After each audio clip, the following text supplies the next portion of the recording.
Hi everyone, this is Steve and we're back here tonight with another episode of Beyond the Veil.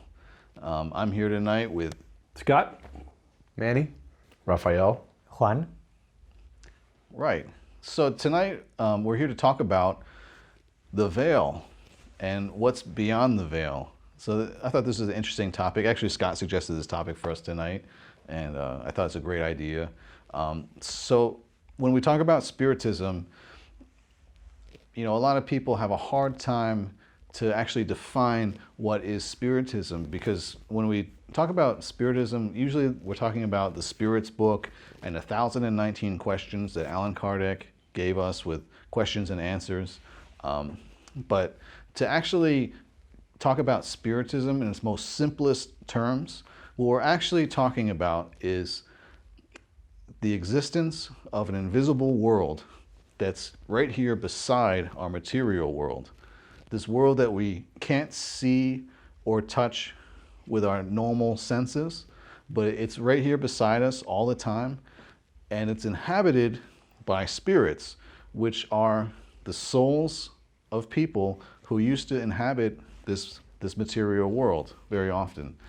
And these spirits are beside us all the time, actually influencing us, giving us suggestions, thoughts, motivations, sometimes good, sometimes not as good. And they're actually a part of our lives. And many of us, if we're not mediums, we can't see them, and we're not aware all the time of how they're influencing us. But this is actually like the main principle of Spiritism, is that there are spirits beside us and that we can communicate with them through mediums. So actually, we're talking about invisible world, right? And I wanted to begin with a question for all of us. Since we say invisible world, does that mean that it's a question of faith? Do we have to believe? Is there a belief there because it is invisible? great question. Great question. I'll start maybe with the senses. So from our sense of sight, that would be invisible. From a sense of there's an energy, there's a presence, and there's a communication that we're learning that exists, then we know there is something more there that's beyond our own senses. So I think I'll start there, that to us the word invisible fits because we can't see. But as we begin to learn more about what senses we can use, our faculties of mediumship, and there's a variety of that, right? Feelings, intuition, psychography, writing, hearing, and sight, for example. There are mediums that can see with their eyes, but again, it's faculties that are further developed in themselves. But so I'd like to extend the fact that invisible to us, but existing nonetheless. And that's really, I think, where I'll stop and see, we get some more feedback about how does this work? How does it help? What's the purpose? I think these are a couple of the other questions I'd like to introduce as well. I think it's a combination of both, at least for me. I don't call Spiritism a religion. That's what I heard from the talk today.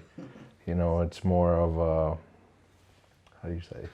Well, the spirits told Allan Kardec he had a religious mission, but Spiritism is not a religion. We know it's not a religion. So that was kind of like, maybe that's just something with the translation of the... For me, it's kind of like martial arts. It's more Spiritism and Spiritist to me is a way of life. I live it, I practice it. I'd like to think I practice it somewhat well, or learning how to practice it to the best of my ability, and I still have a lot to learn. But to answer the question, at least for me, I think it's a combination of faith, and I think it's a combination of science too. There's certain aspects to Spiritism that I'm learning through magnetism, through mediumship, that there's certain aspects of science, at least through the magnetism aspect, where it's an exchange of energy.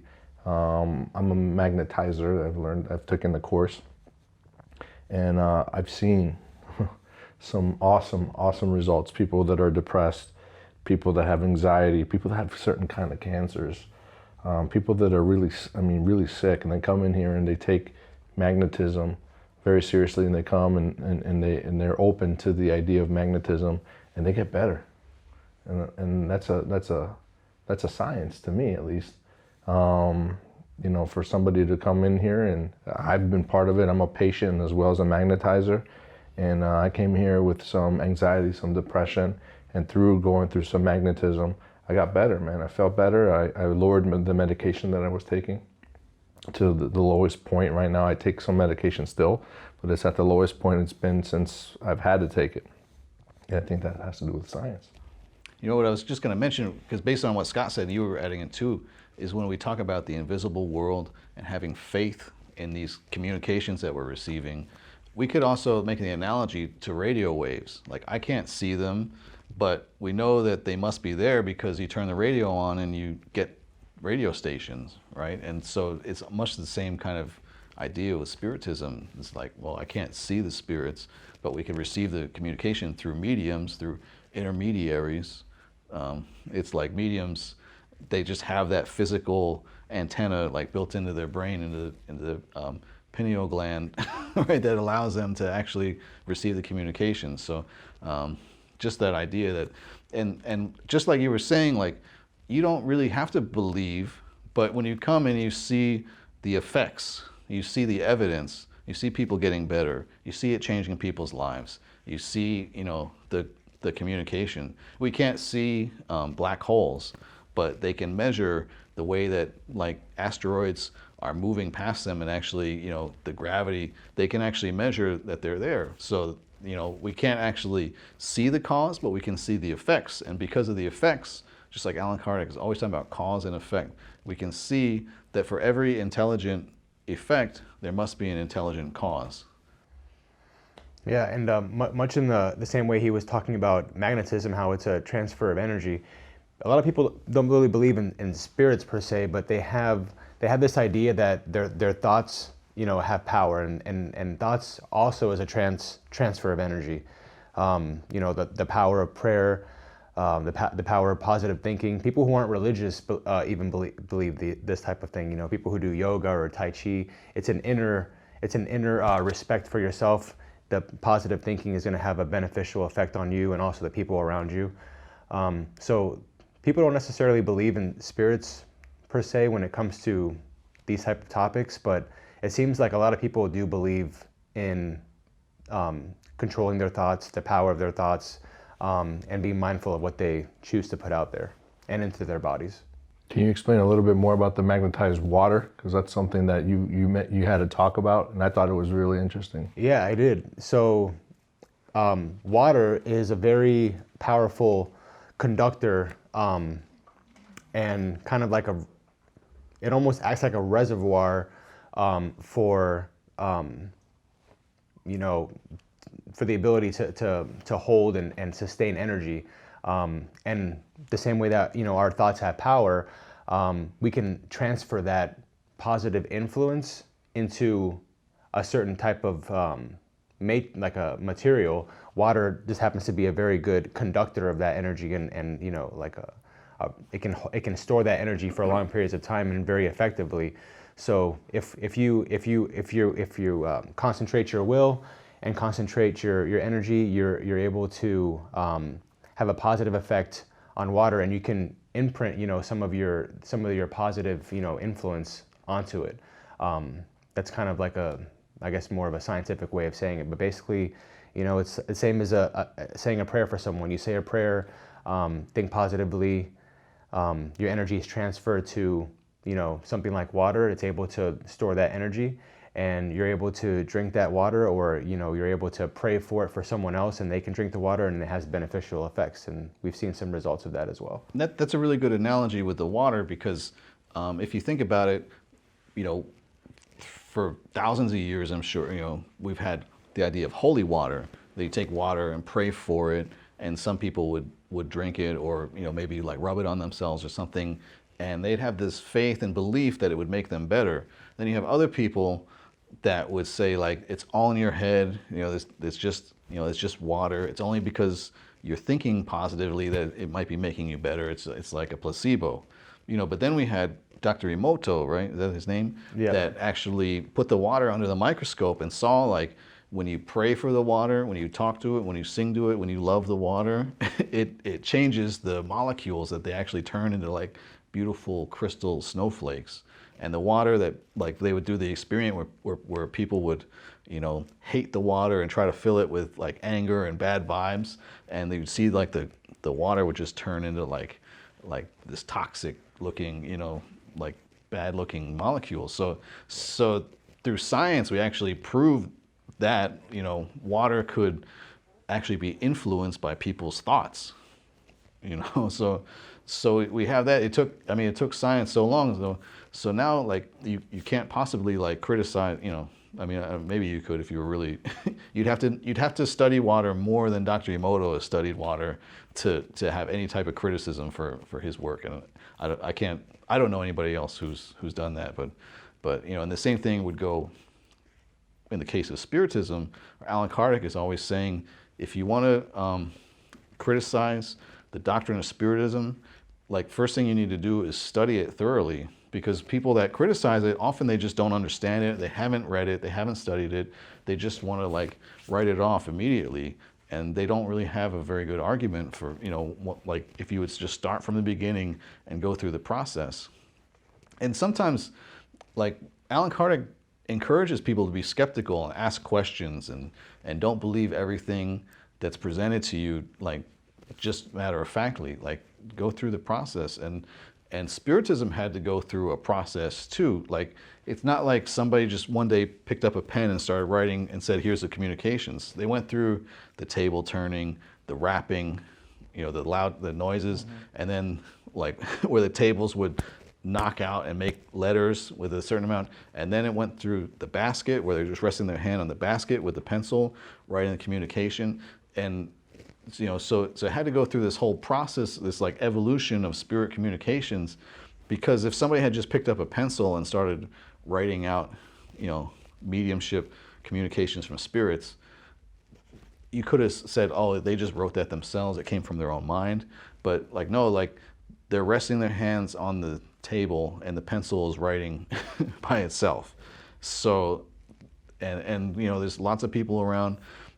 Also, nobody's making any money from it. There's no motivation to fool anybody, because there's no motivation for profit or prestige or fame or fortune. It's like any argument you would make, like it just doesn't really make sense. So, and it had to go through that process. So for me, I had to go through a process too, because if I had just received like the Spirits book when I was like in my early 20s, like I was not ready to hear or read any of this stuff.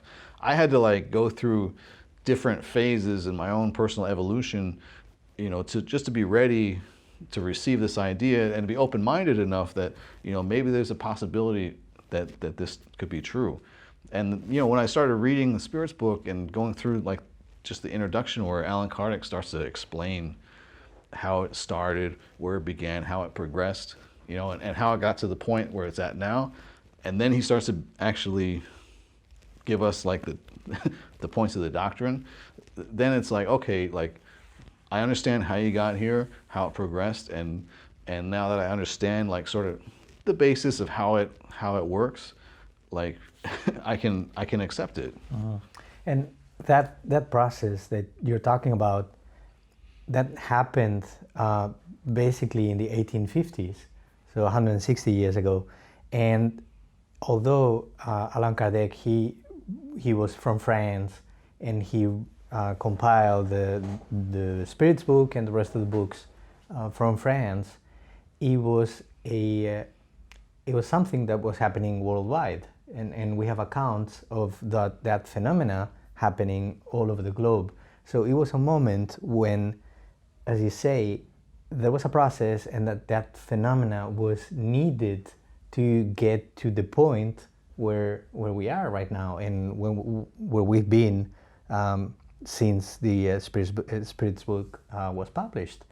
And I see a lot of people today, and I see these in the center, people coming, and a lot of people are looking for the phenomena. They keep on, kind of like the way I see it is they remain at that early stage where you kind of need to, put your finger on the wounds to see that they're real, or, I don't know what it is, but people kind of like remain at that early stage where they want to be part of that, to see that phenomena themselves.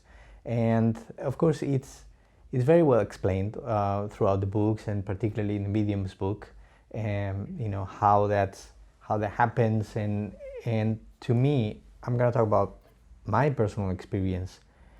Since I first got my hands on the Spirits book and I started reading, I have never felt the need to observe that phenomena.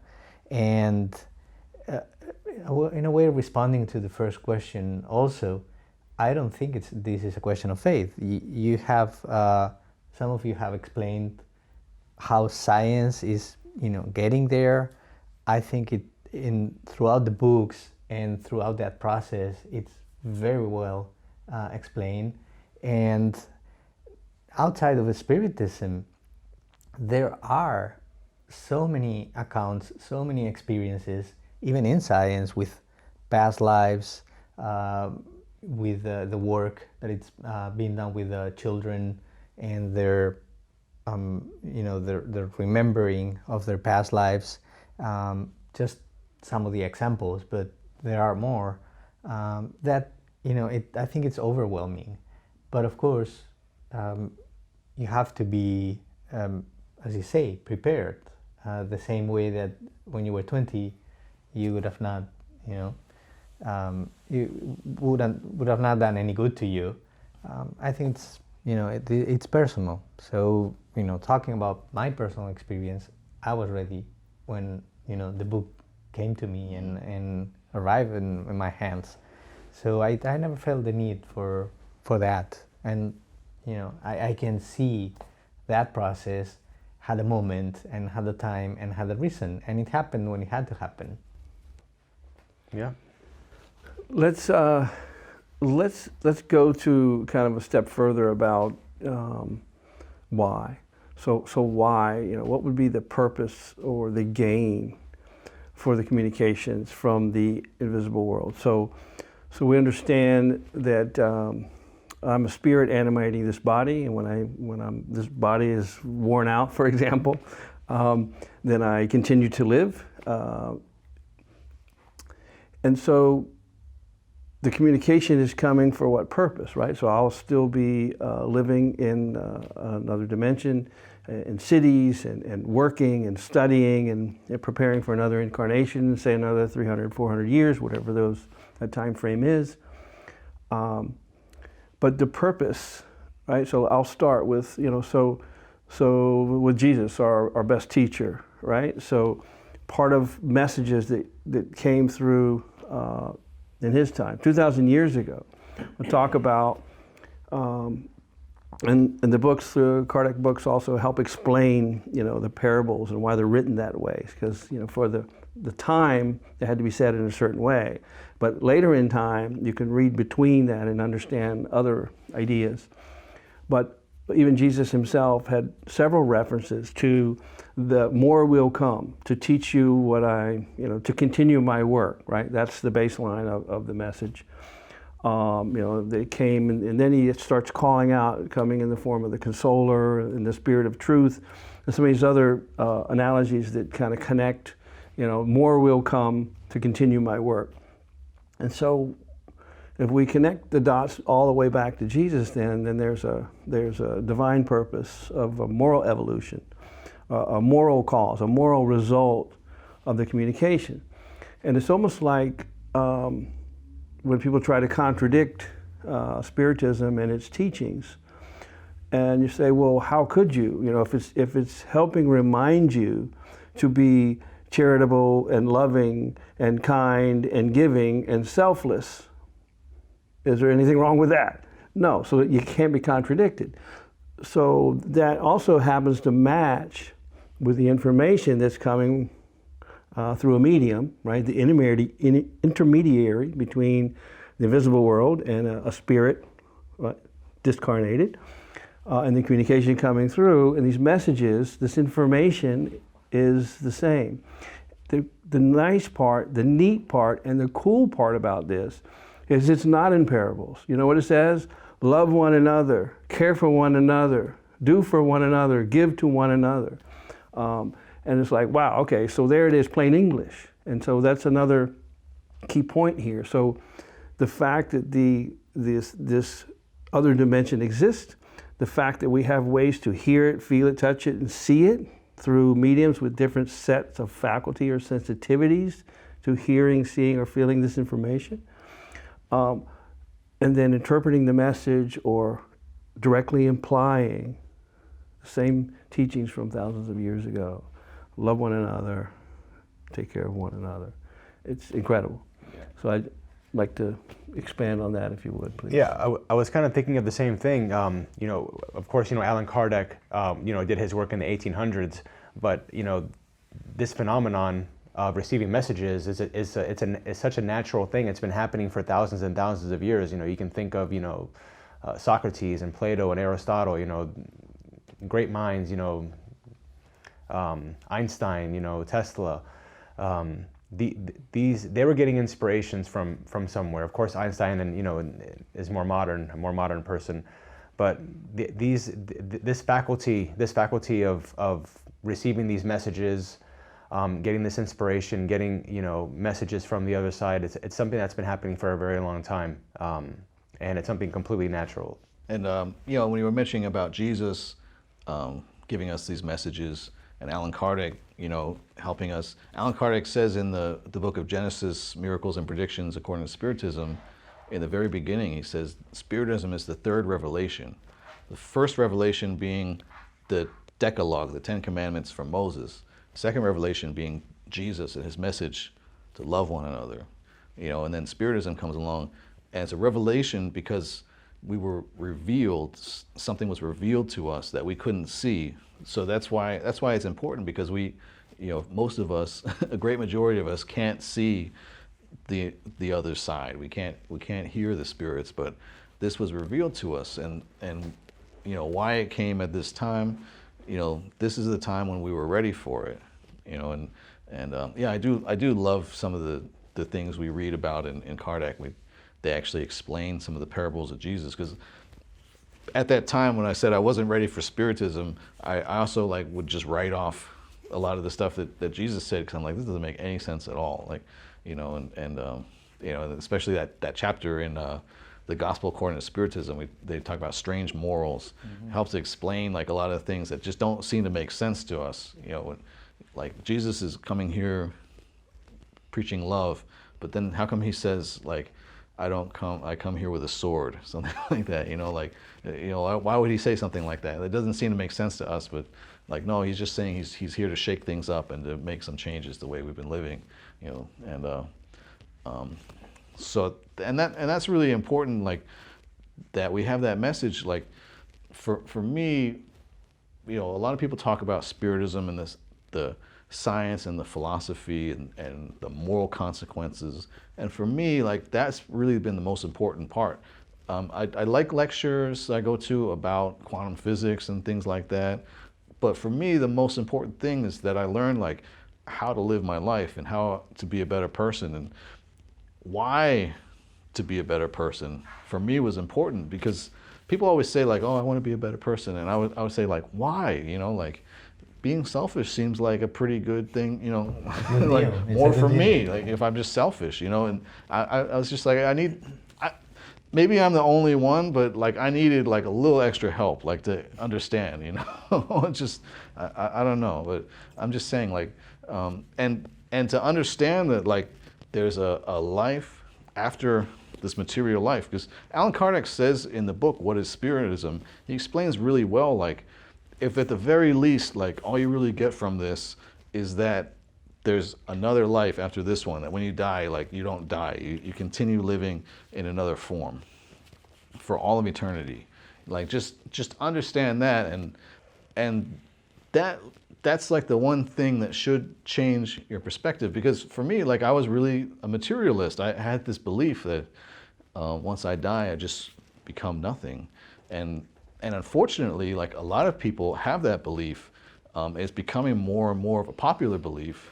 I mean, we might not realize that if we're people that come to the Spiritist Center and talk to Spiritists all the time, but like I joined a couple like Facebook groups that were like sort of spiritually minded type of groups, and I see how many people are like posting stuff like materialistic thoughts, like they don't have faith, like they don't believe, like, and I'm not saying the majority, I don't really know the statistics or anything, I'm just saying like there's a lot of them and they're very vocal about it, like, you know, and I mean, Alan Kardec said, like, unfortunately, the way that the church has been, it's producing a lot of disbelievers. So that's why I believe like Spiritism came at this time where like materialism is gaining momentum, this idea that like this is all that there is, that we need to like realize that there's more to life than meets the eye, you know, that life goes on. Yeah, and as you were saying before, I think that distinction, it's very important. To be a spiritualist, it just means that you believe that there's something other than the material, but not much more than that. So, you know, what does that mean? What do I do with that? How do I transform myself with that? It could be everything, it could be nothing. But then if you add the next layer, which is I'm an immortal spirit, and when I get out of this body, life goes on, and I'm gonna continue with my flaws, with my virtues, with everything I carry. Oh wow, now things really change. Now that's a tipping point really for me. And then from that moment on, I see everything different, and my idea of, I don't know, of my priorities, what I'm doing, even the idea of suffering, everything changes for me. It's like, it's a responsibility to live like a certain type of life. Yeah, and you know, the response may be different for different people, but really for me, I don't know if the right expression would be to say it makes things easier, but in a way it does, because now I see clearly what's coming. So, you know, in a way, I know what I have to do. I'm not saying it's easy. I'm not saying, you know, you change from one day to the next, because that doesn't happen like that. Even if we know what we have to do, we don't do it most of the times. But it's a compass. It's a guide. It's consoling also. You know, it's a great help, at least to me, to have that, you know, that compass, and to know who am I really deep down, and you know, how long this journey really is. I'd like to expand on some of that in the teachings through Spiritism, there's a drill down that helps you kind of elevate yourself and know how, learn, you know, your purpose is you, creating a better you, because when you finish in this reincarnation, it's still you. It's like, you know, you can move from here to Baltimore or New York, and move around, but guess what? It's still you there. But part of what's discussed is, you know, everyone's at a different level of evolution, like everyone's at a different level of intellectual development as well. And so you are who you are. So you have baggage, right? And you're learning lessons, or maybe you're not. Again, so again, those lessons, those trials that are coming up to teach you, are you going to master patience this time? You know, maybe you came back with, one virtue to collect, just one, And how hard is that one to get patience? You know, if you ask around the room, have you mastered that yet? Have you mastered that yet? So again, that is one. So if that's the one you need, work on it. But the point is, it goes further into, helping identify, it kind of moves the word suffering out of the way a little bit for a second or two. And it starts to talk about your trials, which is an opportunity to learn. It's an opportunity to learn, to conquer, if you will, so that you can evolve, so that I think most of us in this room here know that, killing someone is bad, and we probably never do that, right? So again, maybe we've mastered that part. We've got it bumped up. Again, that's just one of thousands of things that we'll need to learn. But it just reminds you that we need to, these trials that come forth through people, places, and things in our life, we need to embrace these trials, right? And I've had discussions here before. It's like, if I was to sum up this lesson, would be, embrace your trials with grace. And how would you go about it? If I were to give someone advice, it's kind of like if you drive home tonight, right? And it's traffic or whatever. Say you're leaving work and you're going to go home. Is there any doubt you're going to get there? There's no doubt you're going to be home. You might not know exactly how you're going to get there or when you're going to get there. But when you leave work, you're going home. It might be traffic, you have to get off the highway, you come back around, but guess what? You went from here to there. So if we look at our trials and our obstacles we're dealing with, and if we could see through them and knowing, like driving home through rush hour traffic, I never even thought twice whether I was going home or not, because I know that's where I'm going. So if we did this, again, we could continue to create our own way that says, look, we're going to have to embrace this, we're going to have to find the lessons here, we're going to work it through. So if I don't really work it all the way through, the lessons also tell us that it'll kind of come back around to help educate us again so we can learn. And I love that. The end result is we continue to elevate ourselves. This is also important for transitioning out of the body to the spirit world. And when I say that is, for example, if you're not fully, understanding the dynamics of what we're discussing here, that we are an immortal being, eternal being, here to focus on ourselves, to grow ourselves. That's all we can do, changes ourselves. But how we change ourselves does affect others and the whole of humanity, and this planet or whatever planet you're on. Effectively, when you transition, the more you know about, right, clearing your guilt, the more you know about humility, the more you learn about and are in the presence of humility and these types of things, you transition from a material world to a non-material world. For example, prestige here is getting the good job and making the money. Prestige there is selflessness and humility, not getting a good job and making money, right? So again, there's a complete separation between what we see or focus on in the material world and a non-material world, for example. And again, these teachings are incredible. And we've gone over our time already. so yeah, let me just kind of wrap it up and just say, like, that's a great topic. Just the idea that we're looking at our life here as a lesson, and when we have things, we might be frustrated. When we have those frustrations in life, those are actually just opportunities for us to practice patience, to practice virtue, practice tolerance, and to learn life as a lesson. And this idea that, people always say, like, when somebody has money or material possessions, you can't take it with you. But what we're telling you is what you can take with you is the things that are inside of you, your virtues, your knowledge, your experience, all those things that make you, you will continue to be part of you as life goes on. So I think it was a great talk that we had tonight. We're just kind of coming off the cuff, just sort of, it's not like we really prepared much. We kind of just come here and get kind of raw and share our experience with each other. So Don't tell him that. Yeah. So thank you so much. Thank you, Scott. Thank you, Manny. Thank you, Rafael. You're welcome. Thank you, Juan. And thank you, Thank Steve. you. And Thank once you very again, much. we'll thank our director of photography, John. I'm here, but I'm not all there. All right. So I don't know what we're going to talk about next week, but it should be interesting. And thank you so much for watching, and tune in next time.